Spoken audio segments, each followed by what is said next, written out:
Hey guys, it's Rav Yisrael. Today I want to talk about a very important concept about growth. What does God think about my struggle?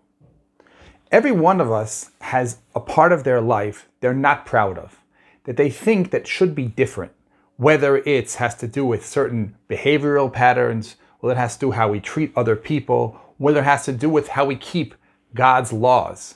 We all have places in our life where we wish we could be better and we're working on it, but we're not there. What does God think about this struggle?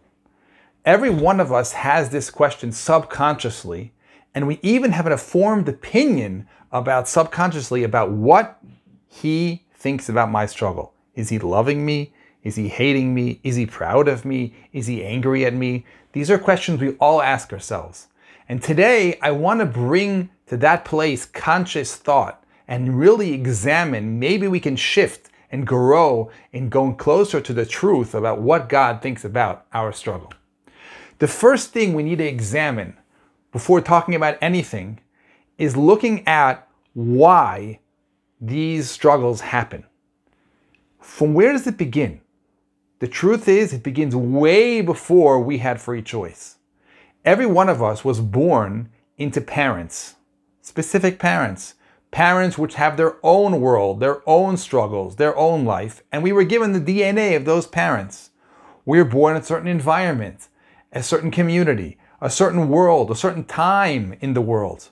All of these things play a huge factor in all of the decisions we make and how all the struggles that we have. So now take a look, for example, at a second of the things that you're found not happy about in your life, things that you wish would be different.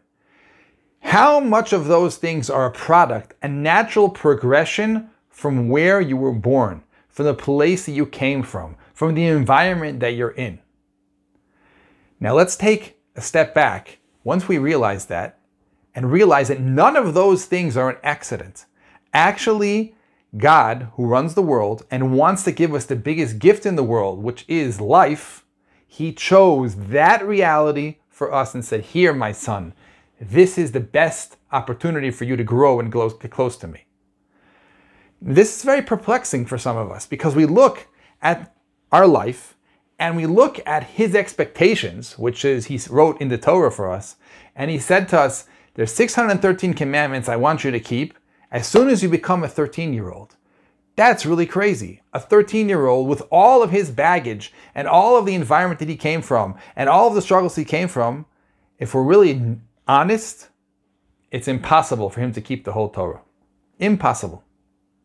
So what is it that Hashem is telling us? Do these mitzvahs, and He's also put us in this world exactly the way He wanted us. How do these two things coincide? The answer to this is a very deep idea which Rav Chaim Vital in his sefer called Sharei Kedusha explains to us. He teaches us that the point of mitzvahs is not just do this, and if you didn't do this, I'm not happy with you. Actually, the mitzvahs are goals. The mitzvahs are the best way a person can be connected to God. But the way of getting there is a very long process of refinement. A very long process of changing yourself. The more refined we are, the more the mitzvahs are natural. The more the good ways of being are natural to us. The less refined we are, the way that God wanted us to be connected to Him is impossible. So really what God is saying when He puts us in this world, He's saying, my dear children, I'm giving the opportunity to refine yourself. I'm giving you the opportunity to grow day after day, to become closer and closer and closer to me. How do you know you're getting closer? Because you're getting closer to the goal. So now each step now becomes incredibly important. Each step becomes valuable on its own because each step is a refinement. Each step is different. I'm a different person than the day before. Now I'm closer to the goal, but it's not just I'm closer. Something changed in me. I became a different person. The reason why I am now closer is because I metamorphosized. There was something I looked into myself. I got a deeper understanding of myself, and I got a deeper understanding of my struggle, and I was able to move one step forward. Let's take, for example, a marriage. The two people that get married, And this is the first time they've been in such a close relationship with a woman, with a man.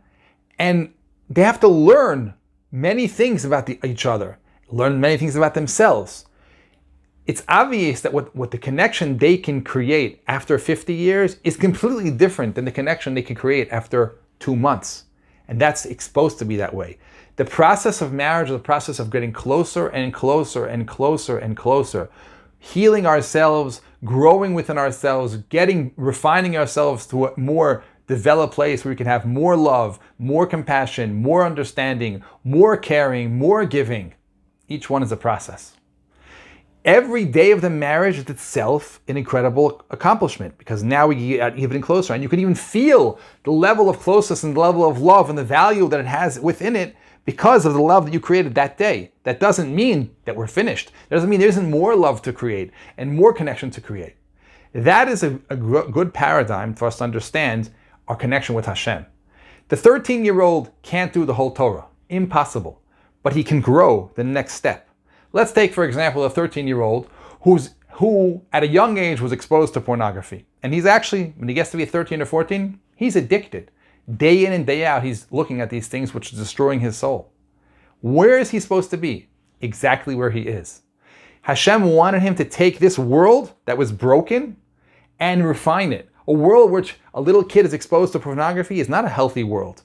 And this beautiful soul is going to now take into consideration all the things that he's exposed to, make decisions on his own, change what's going on inside of himself, which pulls him to things that are destructive, and look for positive things. He's going to learn self-value. He's going to learn that what's a real relationship. He's going to learn what's destructive in a relationship. He's going to learn what's destructive in himself. Every single time he processes this experience, he grows. Even if he's still stuck in pornography, but the more self-awareness he has and the more progression he has towards getting out of it and getting towards having a beautiful relationship, each one of those steps is beautiful. Each one of those steps is an incredible accomplishment. And each one of those steps make God very, very proud, because it's exactly what you're supposed to be doing, step after step after step. So now, what we learn from this is, instead of only thinking about perfection, only thinking about the Torah as telling you what a person must be, we now can understand the Torah is telling you what each step should look like. Because if I know that my next step is to go here, then I can be completely convinced that God is with me, supporting me, loving me, and saying, I'm so proud of you. You're holding over here, now make the next jump. Go one more step. Get closer, get more understanding of yourself, more refinement of yourself day after day. And I'm going to be with you and loving you and giving you new opportunities to grow, to get to we can have the most intimate relationship that you can create, which you're going to create at the end of your lifetime. So our bracha is that everyone should know, understand the accomplishments that they do day in and day out, to love each refinement, each step, and to be proud of themselves like God is proud of you. And when we open up our reality, we can actually have a real relationship with Him, where we feel Him in our life supporting us one step after one step, and loving us and being proud of us because we refined ourselves and we got one step closer.